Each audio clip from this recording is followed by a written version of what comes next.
ప్రభునందు ప్రియమైన శ్రోతలకు వందనములు. ఈ పోడ్కాస్ట్ కార్యక్రమం నాకు స్వాగతం. మీ అందరి కొరకు ఈ కార్యక్రమమును ప్రసారం చేయుచున్నాం. విని దైవాశీస్సులు పొందుకోగలరు. ప్రభునందు నా ప్రియమైన దేవుని బిడ్డలారా, మీకందరికీ ప్రభు పేరట ప్రేమతో వందనములు తెలియజేస్తూ ఉన్నాను. ఈరోజు మన అంశం యెరూషలేము పట్ల ఆందోళన పడుతున్న నెహెమ్యాస్ కన్సర్న్ ఫర్ జెరూషలేం.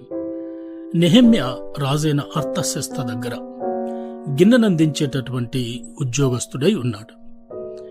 ఆ సందర్భంలో యెరూషలేములో తన పూర్వీకులు ఆరాధిస్తున్నటువంటి దేవుని మందిరము అది సమూల నాశనము చేయబడి దాని ద్వారములు కిటికీలు అగ్నిచేత కాల్చబడటం జరిగింది.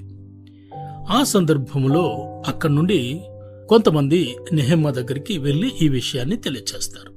ఎప్పుడైతే నెహెమ్యా ఈ విషయాన్ని వారి ద్వారా తెలుసుకున్నాడో వెంటనే ఆయన ఏం చేశాడు అని మనం ఆలోచన చేస్తే, నెహెమ్యా గ్రంథం 1వ అధ్యాయం 4వ వచనంలో ఈ మాటలు వినినప్పుడు నేను కూర్చుండి ఏడ్చి కొన్ని దినములు దుఃఖముతో ఉపవాసముండి ఆకాశమందలి దేవుని ఎదుట విజ్ఞాపన చేస్తుని.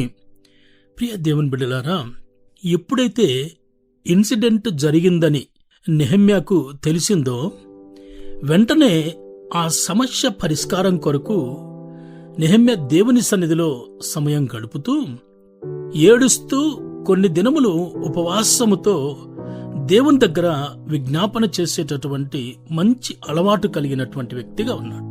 నెహెమ్యా అంటే అర్థము భారం కలిగిన వాడు అని అర్థం. తన పేరును సార్థకం చేసుకున్నటువంటి వ్యక్తిగా నెహెమ్యా మనకు కనిపిస్తూ ఉన్నాడు. ఎందుకంటే ఆ ఇన్సిడెంట్ జరిగిన వెంటనే అతడు దేవుని సన్నిధిలో సమయము గడపటం లేక ఎదురు చూడటం జరిగింది. 5వ వచనంలో ఇలా అంటాడు, ఎట్లనగా ఆకాశమంతున్న దేవా యెహోవా, భయంకరుడమైన గొప్ప దేవా, నిన్ను ప్రేమించి నీ ఆజ్ఞలను అనుసరించి నడుచువారిని కటాక్షించి వారితో నిబంధన స్థిరపరచువాడా, నీ చెవియొగ్గి నీ నేత్రములు తెరచి నీ సన్నిధిని దివారాత్రము నీ దాసుడనైన ఇశ్రాయేలుల పక్షముగా నేను చేయి ప్రార్థనను అంగీకరించుము అని ప్రార్థనలో భారం కలిగినటువంటి వ్యక్తిగా పడిపోయినటువంటి ఆ మందిరం గురించి ఆయన దేవుని సన్నిధిలో మొరపెడుతూ ఇంకా దాన్ని కంటిన్యూషన్ ఏమంటాడంటే, నీకు విరోధంగా పాపము చేసిన ఇశ్రాయేలు కుమారుల దోషమును నేను ఒప్పుకొనుచున్నాను, నేనును నా తండ్రి ఇంటి వారందరూ పాపము చేసి ఉన్నాము అని నెహెమ్యా తన పూర్వీకులు తాను ఏదైనా పాపం చేసి ఉంటే దానంతటినీ దేవుని దగ్గర ఒప్పుకొని ఆయన ఏడుస్తూ ఉపవాసం ఉండి దేవుని సన్నిధిలో ఆ దేవుని మందిరమును గురించిన భారం కలిగినటువంటి వ్యక్తిగా కనిపిస్తూ ఉన్నాడు. ఎంత ప్రత్యేకమైనటువంటి వ్యక్తిగా ఉన్నాడో ఆలోచించండి. ఒక అర్తషస్త దగ్గర గిన్నెనందించేటటువంటి ఉద్యోగి అయినా ఆయనకు ఏ కొరత లేదు, సమృద్ధిగా ఉంది. కానీ యెరూషలేములో ఉన్న పితరులు ఆరాధిస్తున్న మందిరం సమూల నాశనమైనప్పుడు ఆయన ఎంత బాధపడుతూ ఉన్నాడో, ఎంత ఆందోళన చెందుతున్నాడో ఈ మాట ద్వారా మనకు అర్థమైపోయింది.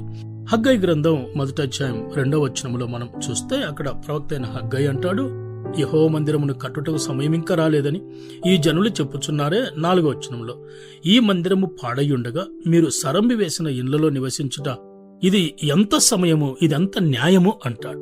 మీరైతే చక్కగా మీ ఇల్లు నిర్మించుకున్నారు, సరంబి వేసిన ఇళ్లలో నివసిస్తూ ఉన్నారు, కానీ దేవుని మందిరం పాడయ్యింది కదా, పాడైపోయిన దేవుని మందిరాన్ని గురించి మీకు భారం లేదా అని హగ్గై గారు అంటూ ఉన్నారు. ప్రియ దేవుని బిడ్డలారా, యెరూషలేములోని మందిరం సమూల నాశనమైనప్పుడు నెహెమ్యా అంత భారం కలిగినటువంటి వ్యక్తిగా మనకు కనిపిస్తున్నాడు. ఇంకొక విషయాన్ని కూడా నెహెమ్యాలో మనం గమనించవచ్చు.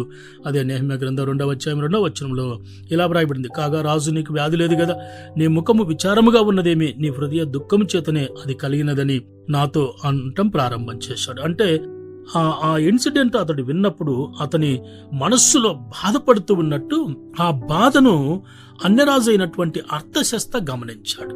అంత భారం కలిగినటువంటి నెహెమ్యాగా కనిపిస్తూ ఉన్నాడు. నా ప్రియమైన దేవుని బిడ్డ, మరి దేవుని మందిరం ఈ దినాలలో మనం ఆలోచన చేస్తే అనేకమైనటువంటి మరి సవాళ్లు మరి దేవుని సేవకులు మరి ఎదుర్కొంటూ ఉన్నారు. మందిరాలు కూల్చబడుతూ ఉన్నాయి.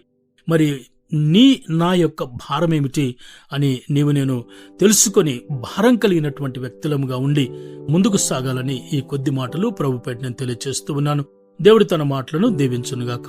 ఆమేన్.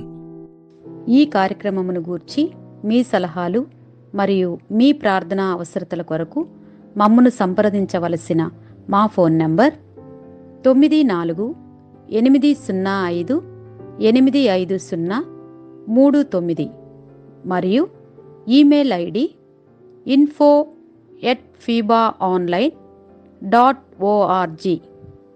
మా ఫోన్ నంబర్ మరొకసారి 9480585039.